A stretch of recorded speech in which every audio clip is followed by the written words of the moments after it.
Hi, I'm Martin and you're watching LivingWell TV. In this video, I want to discuss why diets don't work and what are the alternatives, so keep watching to find out.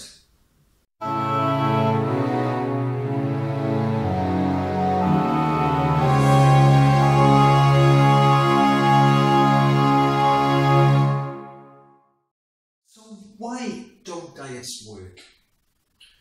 Okay, well, diets, I know people that have been on diets for 20 to 30 years on and off, and they still don't work. So you start the diet, you're very motivated, you start the diet, I'm going to do this, and it's normally for a holiday or a wedding. It's always short-term goals. And then you go to calorie restriction. Now calorie restriction, whatever the diet says, they are calorie restrictive, okay? Whether it's points, sins, 2 shakes a day, low carbs, low fats. When you take a food, a macronutrient away off your plate, it's obviously going to be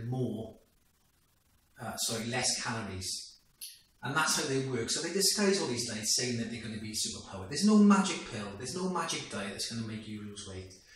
The basic science is this, is calorie expenditure. If you expend more calories than you take in, you will lose weight. If you eat more calories, so if you have too many calories and don't expend them calories, you'll put on weight. That's the simple science of it. It's not anything more difficult than that. Okay, so you go into calorie restricting diet, then you start losing weight, or you lose the weight. You start getting cravings, and they're very hard to sustain these diets constantly. Well, for the rest of your life, you've got to be eating no carbs. It's not good for you. Low fat is not being good for you. Drinking 2 shakes a day, that's not really, you can't sustain that for the rest of your life. Okay, so you get these cravings and you want to have a treat, and then you eventually give in, or after the holiday or the wedding, you give up on it and you put the weight back on. And then you start the diet again at some point in the future, and you end up on this diet merry-go-round. Okay, you're going round and round in circles, losing weight, putting weight back on, losing weight, putting weight back on, and sometimes putting weight back on and then some. You end up heavier than when you started in the beginning. Okay, now, if you look at the stats, 95% of dieters put the weight back on within 1 to 5 years. Now, the industry makes billions and billions of pounds, the diet industry. If this was a car industry or any other manufacturing industry, that only 5% of their products worked most of the time, I'd never use that product again. I'd never buy a car that only 5% of the cars worked. Okay? So, but the diet industry keeps tricking you and fooling you into thinking, yeah, go on this diet, go on this diet. They just want your money. That's all they want. So that it doesn't work. Okay? Why? Well, it doesn't work because what happens is when you go on a diet, it is calorie restrictive, and pretty much most of them will restrict you below the calories your body needs to survive. Okay? So what happens then is that the body goes into a starvation mode. Okay? There are better terms than starvation mode, but your body tries to protect itself from starvation. So it lowers your metabolic rate. It lowers how many calories you burn in rest. You're trying to save the other organs, the brain, the kidneys, the liver, the heart. Okay? So it lowers your metabolism. So that's not good. You don't want to lower the metabolic rate. Then it burns off muscle fibre. Okay? So you reduce it in muscle fibre and uses the muscle fibre for energy. So it breaks down your muscle fibre and uses that for energy to keep you going. Now muscle fibre, you don't want to lose your muscle tone, because if you lose your muscle tone, you will also lower your metabolic rate, because muscle is active tissue, it actively burns calories. So the more toned you are, the higher your metabolic rate is, the more calories you burn. So not only are you lowering your metabolism because of the starvation mode, you're lowering your metabolic rate even more by your muscle wastage. And this is why when you stop the diet and you go back to normal eating, people there tend up getting heavier than they were when they were started. So what's the alternative? Unfortunately, it's a bitter pill to swallow, sorry. The alternative is exercise and healthy eating. That's all it is. There's no magic pill, no magic bullet. Everybody wants a quick fix, but you've got to look at your long-term goal that's sustainable for the rest of your life. Okay? So you need to be looking at things you can do all the time, healthy eating. If I lay out food on the table, everybody wants to go to a personal trainer for a quick fix or a magic pill. Okay, there is no magic pill. You have to just eat healthy and exercise. If I put a banana, an apple, a Snickers bar and a Chinese meal, you know which ones are healthy and which ones you shouldn't eat. You know that the ones which you should be eating and the ones you shouldn't.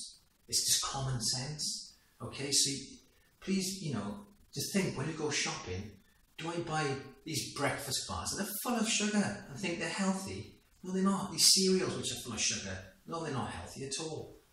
Okay, but you can help yourself by exercising and eating healthy. So weight training is one. If you are reducing your calories, okay, then it's important to incorporate weight training, because weight training stops your muscles wasting away. So ensure you are weight training at least 3 times a week, 3 to 4 times a week, to keep your muscle tone there, keep your body tone and keep your metabolism high. So incorporate weight training into your routine. Protein. Now, all the macronutrients, so protein, carbohydrate and fats are a macronutrient, okay? All the macronutrients are important, but protein, I put that in there because it's thermogenic. So basically, it's much harder for the body to break down than carbohydrate or fat. So you burn more calories when you eat protein. So you need to be getting between 0.8 and 1.2, depending on how active you are. If you're doing nothing, which I hope you're not if you're watching this, but if you're doing nothing, you're sedentary, about 0.8 grams per kilogram of body weight. If you're slightly active, going for walks and things like that, then you're looking at about 1 gram per kilogram of body weight. If you weigh 70 kilograms, you'd have 70 grams of protein a day. Okay, if you go to the gym 4 times a week and working out, then up it to 1.2. If you're really training really hard, training for a marathon or something like that, and up it to 1.4 to 1.5 per kilogram of body weight. You don't need any more than that. After that, you're just wasting your time. These protein supplement companies will have you taking, hundreds of grams of protein a day when there's no need. Okay, you can get this from food. If you're struggling, you can take a protein shake, but you can get it from food. And the food you're looking at are things like eggs, any meat product, ideally lean chicken, lean beef, turkey, so any poultry, okay, any fish has got protein in it, tuna, salmon, okay, mackerel, things like that. You can get it from cheese and milk. I'm not a massive fan of milk or dairy products as a whole. That's another story. But you can get plenty of protein. Just make sure you incorporate protein in most of your meals so you're getting your protein in. And just basically healthy eating. So I talk about macronutrients. So your macronutrients is your proteins, which I've talked about. Your carbohydrates. Now your carbohydrates are things like pasta, bread, rice, sweet potato. But make sure it's wholemeal bread. It's whole wheat pasta. It's brown rice. Okay. Fruit is another one. There's carbs in that. Okay, there's sugars in it, but always eat the whole fruit. Don't go drinking orange juice. That'll just give you too much of a sugar boost. Avoid sugars as much as possible. Sugar is probably the number one cause of obesity. People eating too much refined carbs, white bread, white pasta, sugary foods. It literally destroys you. You get an insulin dump into your body. Your body then stores it as fat because it has to get rid of it as quick as possible. And it's one of the main causes of obesity is sugar. So look at your foods, look what's in it and see how much sugar is in it. If there's over 5 grams of sugar in your food, then don't get it, okay? And watch out for it. Look at my carbohydrate one. You can see in there how much sugar is in certain foods and you think there isn't any sugar in there. Okay, so I hope that's helped today. Okay, look out for my videos on our channel. Please hit the like button if you've enjoyed this video. And please subscribe to us, we much appreciate it. Okay, thanks for watching and I'll see you soon. Bye.